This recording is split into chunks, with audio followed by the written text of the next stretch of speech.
Welcome to SFA, Some Fun Art. Are we ready to get going? I think so. But in the meantime, let's kind of center ourselves and let's get ready to kind of just get in the right place for art today. So I brought my singing bowl. You have to be very quiet and I'm going to play it. Here we go.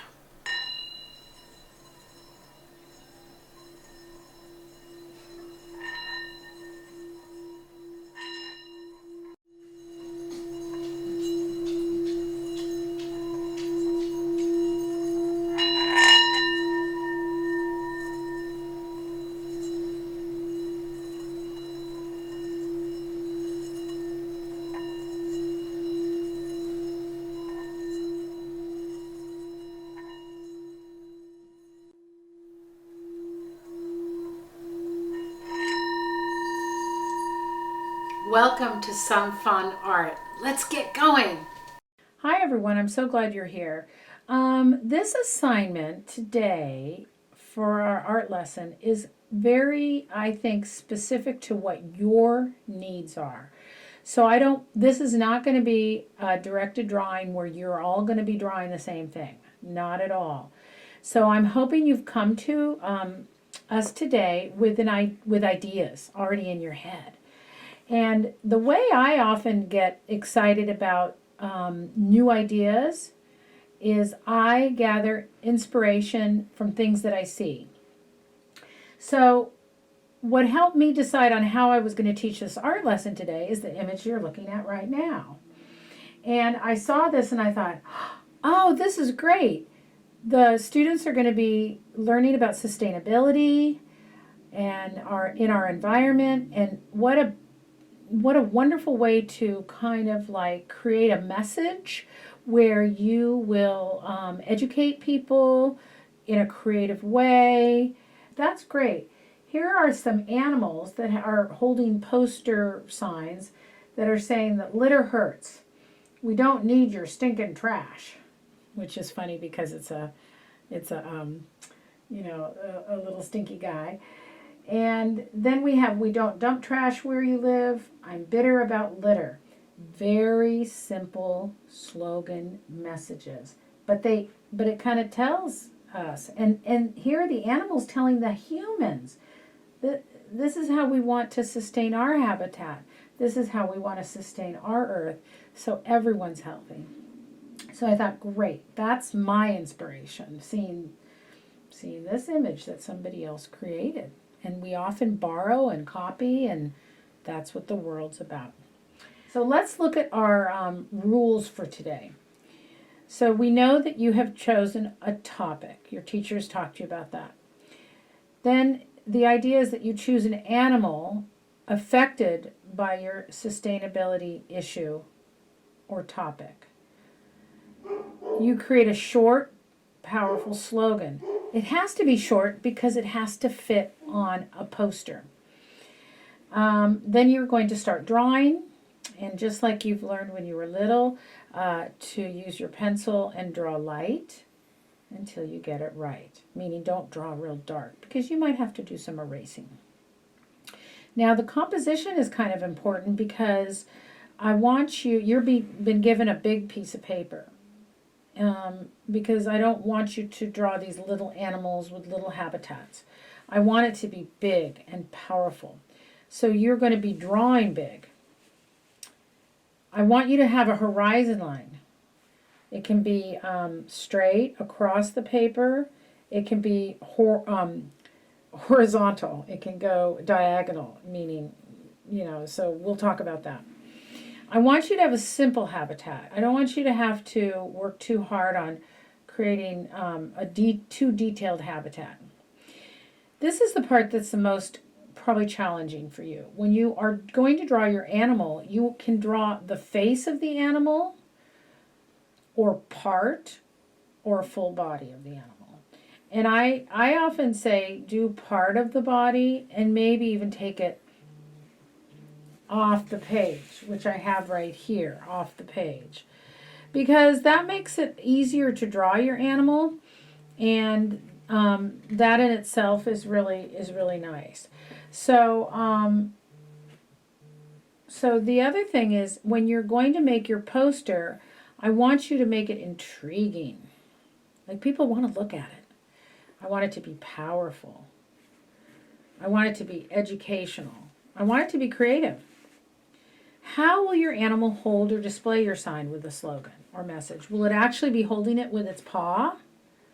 Will it be carrying it in a wagon?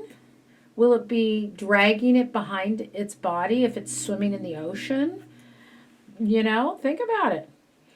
I'd like some of your images to be off the page, and I'll talk about that. And of course, your composition can be vertical or horizontal.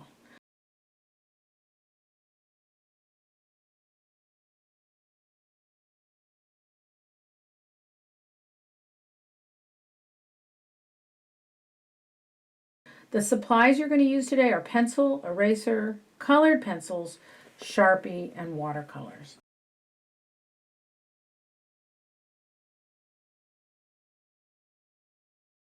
Okay, let's get started. Now, first you're going to be looking at this as a demonstration, and meaning you're going to just watch how I put together my ideas. And then you're going to have time today to actually draw yourself, color, and all of that. It's really exciting. So I found this image of a wolf. I loved it. It's just so powerful, the eyes, everything. So I just decided to draw the wolf the best I could. And when I do that, I'm kind of trying to look at squinting my eyes and looking at shapes. Now I know here the wolf has an oval shape, which is his snout. And that's what I drew right here. You can kind of almost see this oval. Now the eyes are round, but there's some little triangles here in the corner.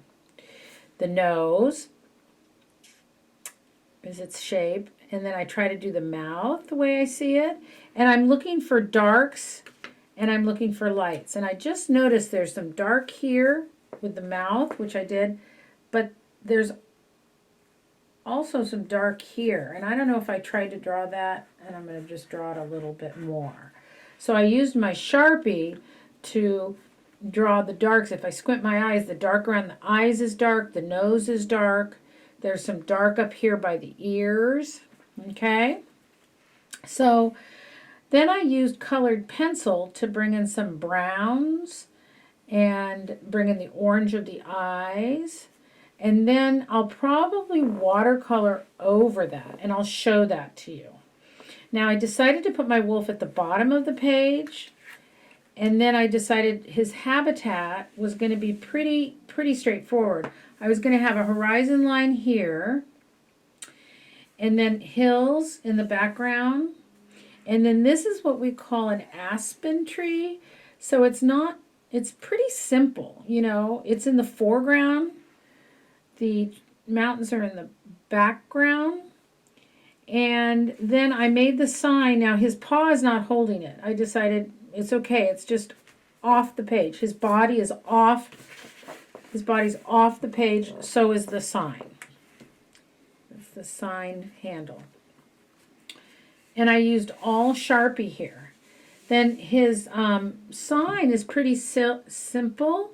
I could have said many things. I could have said, leave my habitat alone, but there is the Arctic wilderness up in Alaska, and they've been drilling for oil, which creates disturbance to the habitat. So I decided to say no more drilling for oil, meaning the fossil fuel oil that we're trying to get away from, and trying to be more sustainable by using alternative energy like solar and wind. So to me, that made sense. So it's pretty simple. It's pretty straightforward. But notice how big the wolf's face is. It's pretty powerful. Notice how big the sign is on my paper. So what I'm going to show you right now is I want to do some demonstrations. So I have my watercolor set here. Since I've already used colored pencil, I'm going to decide how I'm going to do this. And I think I'm going to start at the top of the paper with my water here and my paintbrush. So it's the Arctic, so the sky can be blue. But like when we do watercolors, I'm doing a very wet blue. And moving it around super quickly. I don't know if you can see that, okay? And just going very quickly because I want your poster, because you're making a poster of a poster, kind of, right? I want it to be colorful, but it doesn't have to be super detailed. So I have to, one of the issues I wanted you to do in your composition is to have overlapping. And if you think about it, this sign overlaps the sky and the trees. You see that? The sign overlaps the tree. Part of the tree cannot be seen. Now I may put, I don't know, maybe a little bit of black, a little bit of light black, which would be gray, into the watery blue. It's going super fast because, it's Alaska, but I want it to be super watery. You've done this with me before, so just so that it's not like, it's kind of a wintry sky, I suppose. Not too dark, though, okay? And I have to do it all around because the sky is everywhere. Okay, now what do I do with the mountains? So the mountains in the background and then the habitat right in here is definitely snow, okay? But as I've taught you before, or maybe I haven't, snow is not always white. It has a little bit of shadow in it. So what do?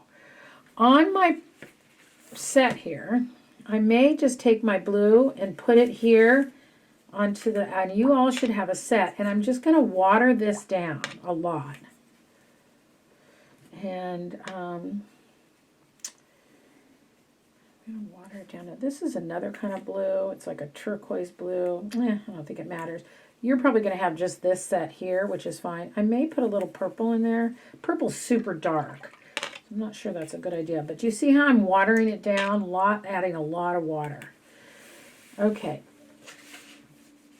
Now, you can see how that is so darn pale. It registers to me as snow, but it's not pure white, because if I left the paper white, see how I'm taking it from here, not from the color. If I just leave the paper white, well, then it looks like it's unfinished. It looks like it hasn't been painted. It looks like it just hasn't been done. Whoop, I keep wanting to go to the color, but I don't want to. I'm going to go just to this area here where I've watered it down. Yeah, because when you're in the snow, you really do see shadows from the trees. You see all that. Sorry, my head's in the way. Because I get so excited I have to bend forward. Now I'm still only taking it from my watery page. And it's very hard not to go dark on that snow. But if you're choosing a snowy area, that gives you a little bit of technique. And notice how I even left some of it white. And actually, that's perfect because that's the white maybe from the sun. Yeah. So we know that that's the snow. But we didn't leave the paper white because then it would look unfinished. So now all I have to do, the tree is kind of interesting because there's a little bit of green perhaps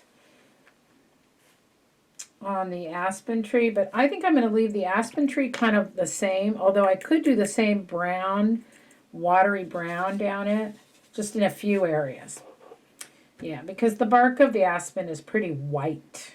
So notice how I just did a little brown, left a lot of it white, which is fine. So should I keep my sign white? Probably. If you wanted to, you could do the same thing. Choose a very light color and just make it super watery on your tray, and then just go over it like that.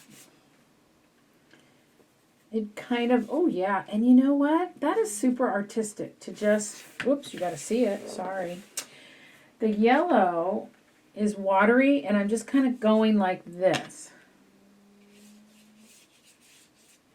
And then it's done. And I actually like that a lot. And then the question is, what should the pull for that? I really, it doesn't matter. It should probably be something kind of fun and something different. Maybe I'll do green, because green to me is, you can always blend colors. You know how I love to blend colors. Green to me is kind of, green means the earth. So there you go. Okay. So now I'm left with the wolf, which could be a little hard, but I don't know. I'm going to just look at his image here. See it?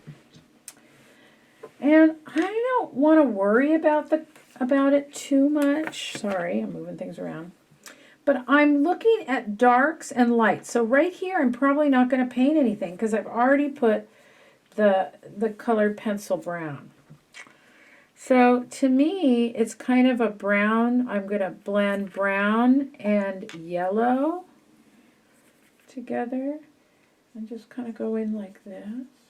And one of the things I can do is I can just kind of go around and put very watery yellow just in certain places. Watery yellow. And then bring in watery brown, just real, you know, just darker in some places like this. Oh yeah, that looks kind of cool, huh? Nothing, this is a watercolor interpretation, so it looks pretty realistic, but then at the same time it doesn't have to be perfect because I spent a fair amount of time drawing it, so I think it's okay to just kind of touch it up like that. And of course, don't forget the ears. There you go, and maybe the top of the furry top of his head. Again, looking for darks and lights. Then I can just take my very watery brush and kind of smooth it out a little.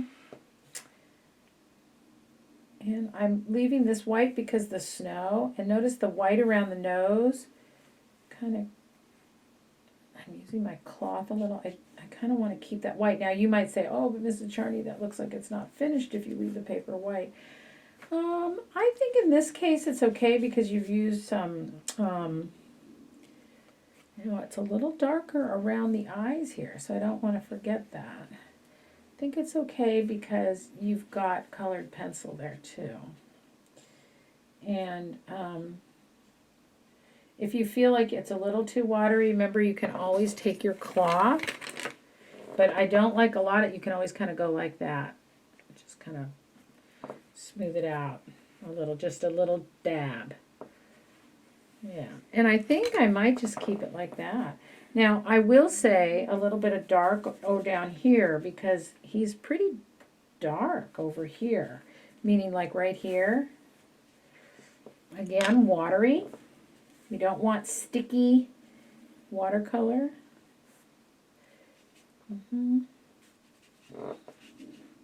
Yeah, I think when you use the dark at the bottom, it kind of like creates a little bit of a what shall I say it, an outline of his face a little better. And notice how I'm not using straight lines because of his fur, right? Yeah. Now, I know I've been painting for a long time, but I'm no expert, and all you have to do is give it your best shot. So I would say that this poster is now done. It says no more drilling for oil, and it's a wolf's face that is telling us to do that. He's telling us in a very powerful way. Okay, so I don't want anyone to copy me. So that means if you do a wolf, well, I suppose you could try to do a wolf's face or a wolf's body, but it'll look different than mine, and your message might be different than mine. Okay? Now, I'm going to show you another one here. I'm going to go horizontal on this page. And I want to start from the beginning to give you a demonstration. So I found this little thing in my closet. It's a sea turtle that I got. A little pouch.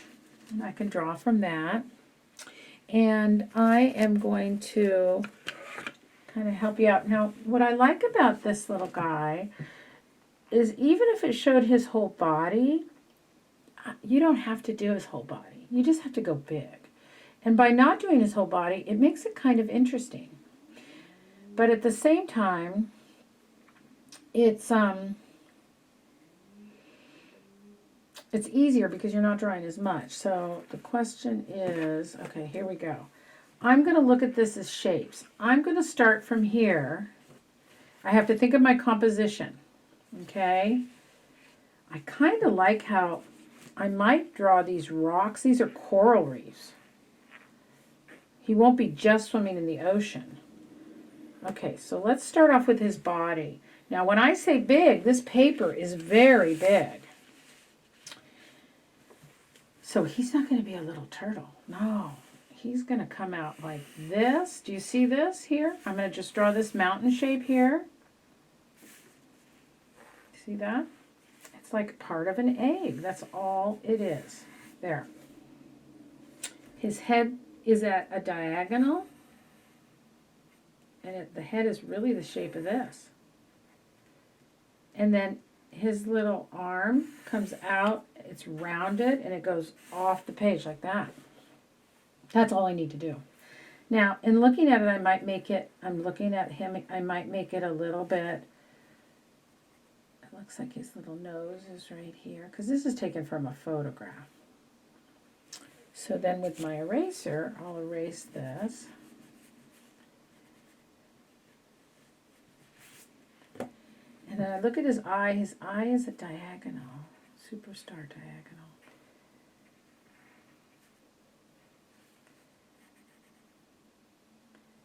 Okay. His shell almost seems to start like right here. I don't know, and come down like that. And then it looks like his arm is all part of this. So maybe I'll erase that line. That's his shell. Now, do you have to get super detailed with his shell? No. But maybe you want to have some lines like this. Some lines like that. Well, this is kind of in between a realistic drawing and maybe, I wouldn't say cartoon. Now these are some lines that I draw that kind of like where his arm comes out. And there are all these here, these little shapes. So maybe we'll use colored pencil, and then all these shapes here in his face. There's not that many of them. But I think I'm going to copy this, the ocean. So here's some coral, and it doesn't have to be the same, exactly the same, because I remember I got a sign I got to do. Here's some coral, and here's some coral. And now, how's he going to hold his sign? I should have thought of that ahead of time. How's he going to hold his sign? It certainly can't be on a string behind him because he's off the page. Could he carry it in his mouth? Why not? Now, I didn't leave a lot of room for the sign, did I? But guess what? I can overlap.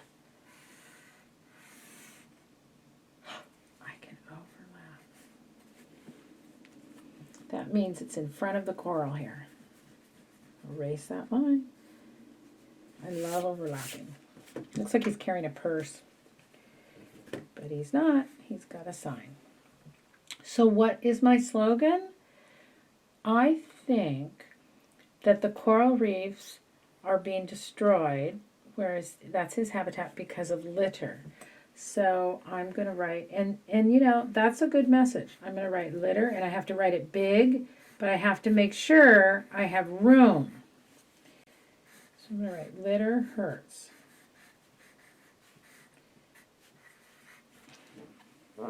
I don't even have to say litter hurts the coral, but I could. And then I'm done with that drawing right now with my pencil. So now I could use colored pencil. And looking at that, I would think that I could do dark images, because I'm going to paint over this, right? So why not use colored pencil? And the colored pencil will not go away. There's lines here in his neck. There's lines here. And then I could always use another color, maybe another green, and then just do, it doesn't have to be identical. It can be shapes like this, because I would never say this should be like cartoonish, but it kind of is your art. And to me, drawing these little triangles is easier and these circles than trying to imitate this exactly. I think we get the same idea. Now I might choose a really dark,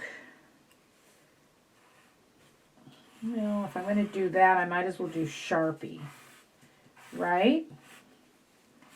But we'll start with this. But you see how these are kind of the lines of, it looks like his shell, okay?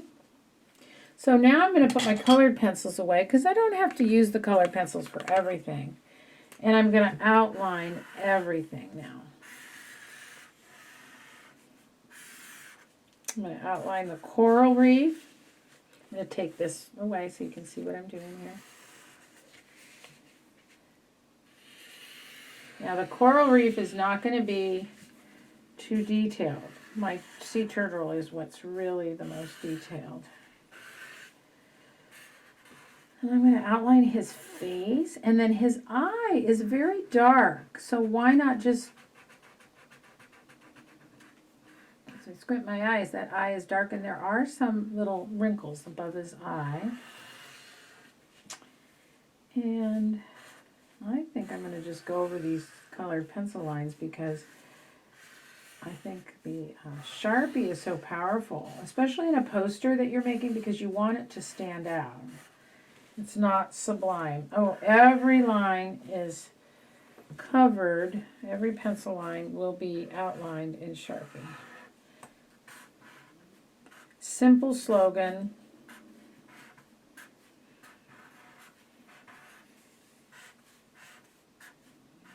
Your neatest handwriting, and big. Don't make it little. Make sure it fits on there. So doing it in pencil first helps you because you can erase it. So now he's ready to paint, okay? And do I need to demonstrate that? Well, I could, I suppose. So we know we have an ocean, so why not get really pretty? And you can do kind of a bluish yellow ocean, but the same thing. You know, go very watery. And you will, you know, with watercolor, you know how you have to kind of wait till it kind of dries next to it because it might bleed. Well, bleeding isn't so horrible. But I think I'm going to do my ocean first. It's kind of a mixture of bluish yellow, because that's how the ocean is. And I like what it did right here. It's real watery, so I think what I'm going to do is going to just drop some water in here. See how I'm just dropping water in and then moving it around. So you don't have to use real dark pasty paint for that mixture. Just dropping water in. You can also drop water in, just do it watery and then drop the color in. See what it does? I love doing that.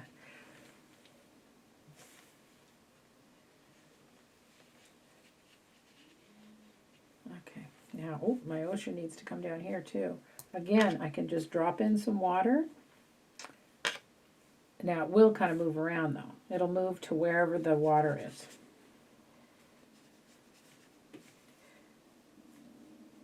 Now this blue in here needs to look similar to the blue up here because it's all part of the same background for my turtle. Okay, I have to move that around a little. I really like what's going on right here. I'm just going to let it happen. Of course, there I go. Adding, there we go. That looks real pretty. All right, my turtle should be green because when I look at this, it's definitely green, and I would say it's definitely yellow. So what I'm going to do is I'm going to go in first with yellow everywhere. And what we call that as artists, it's a technique, is we call it glazing. The glazing would dry, but I don't want to get too close to that ocean there because it might bleed next to it, which would be okay. So notice how I'm leaving that white at the top here. Oop, it's already bleeding. But that's okay. It's watercolor moves, and that's kind of what makes it cool. So I'm just putting yellow everywhere on this turtle. Ooh, I realized I was supposed to do that ocean blue. I'll go back and do it. I won't forget. So now it's all yellow. Is my turtle going to stay yellow? He could. But I think I'm going to go in with a little bit of green here and there. Now, if you notice, he's darker here. So I'll go with dark green on top of the yellow right here. I don't know if you can see it, but the green, he's darker on the top of his face. I'll leave the bottom yellow. He's real dark on part of his arm. And he's kind of dark green here. I like that a lot. So it's not like he is all one color. There's kind of what we call kind of shading, the dark green on the bottom, the top of his head right here, and one part of his arm. Love it. Okay, let's go back and do that ocean. I didn't mean to forget.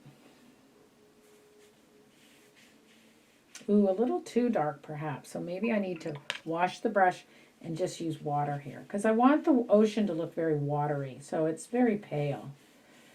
There. Okay. Love it. All right. I love all the mixture. I love what the watercolor is doing here. Looks very ocean-like. You can see the feathering it does. Nice. So how do I finish this off? Well, I think I like the whole notion of going with a light color on the sign. So maybe it'll be just like a light orange. So again, I'll take my orange and put it in here. Make it very watery on my tray. And then just go over it like that. And the reason I chose orange is because that's kind of a complementary color to blue. So that's kind of nice. But see how pale it is? Real pale. Okay, so now I have to decide how I want the coral to look. In this here, the coral looks kind of greenish, but I don't know. I just feel like I definitely don't want it to be blue because it'll blend in. You know, you always want contrast. So I guess I'll just do kind of like a light yellow like I did before, a very watery yellow. Because if I leave, just like when I discussed the wolf, if I leave the paper white, it tends to look rather unfinished. So here I have really bright yellow. I'm just going to use water to move it around. You can see how fast I go. That's it. Now, water on top of it, move it around. So let's see. Maybe I can do a thing where I put a little bit of orange, like a real watery orange here and there. Let's see. Oh yeah, I like that little spots. Just little bunny paw, not moving my brush around too much. I kind of like that. Yeah, do you see? Yeah, okay, just leave it alone. Let those little spots, and notice how they move around when they're on the wet yellow. I just love that part of watercolor. Okay, so this piece is done. Now I think you get an idea of what I'm expecting. You want to consider your composition with pencil. Now, just so you know, for instance, I was just finding little images here. Here are elephants. Now, if I were to do an elephant, because in the elephant habitat, they need a lot of space. They travel hundreds of miles in their migration that they use. So they need a pathway. So their slogan might be, keep my pathway open.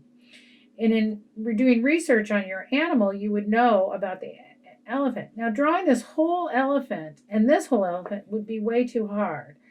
But you could try it. Why not? I mean, it's really sweet. Or you could just use part of, I just went and got like a, paper here. You could do part of the elephant, like just like this, So that's up to you. Here's an image of fish. You could just do one fish. The fish could have a sign trailing behind it. Here's a giraffe. You could just do the face of the giraffe. I know a lot of you are concerned about the polar bear. I just found this on, like a calendar. That might be hard to draw the whole image of a polar bear, but not necessarily, because if you look at this, this is one big jelly bean. And then you kind of just look at this as another little wiggly jelly bean here in the head. The other thing you can do, though, is you can decide to just do this part. So it's up to you. Okay. All right. So now what we're going to do is we're going to stop, and we're going to have you draw, and you're going to be able to ask questions. I'm going to help you, and we'll get started. And I'm hoping that you can get a fair amount of it done today. Okay. Thanks for being such good listeners. I'd like to thank my son, Michael Charney, for videotaping this and for editing it. I think he did a really great job, and I could never have done it without him. So thank you, Michael, very much. Thanks for joining me today for some fun art. I'm so glad you were able to be here with us today, because sharing some creativity together, even though we can't be together in person, is still really special. See you again next time. Bye.